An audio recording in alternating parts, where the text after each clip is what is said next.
नरेंद्र मोदी यांनी असं आश्वासन दिलं होतं की स्वामीनाथन आयोगाची शिफारस आम्ही लागू करू. म्हणजेच C2+ उत्पादन खर्चानुसार आम्ही हमीभाव जाहीर करू आणि त्यावर 50% नफा दिलेला असेल. पण प्रत्यक्षात जर आपण पाहिलं तर मागच्या 10 वर्षांमध्ये असं काही झालेलं दिसत नाही.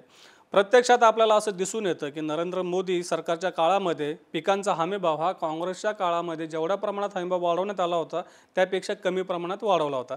म्हणजे काँग्रेसच्या 10 वर्षांमध्ये भाजपच्या 10 वर्षांच्या तुलनेमध्ये हमीभावामध्ये जास्त वाढ झाली होती. सरकारच्या आकडेवारी असं सांगतं की काँग्रेसच्या 10 वर्षांमध्ये सोयाबीनचा हमीभाव हा 256% वाढला होता, तर भाजपच्या 10 वर्षांमध्ये 180% वाढला.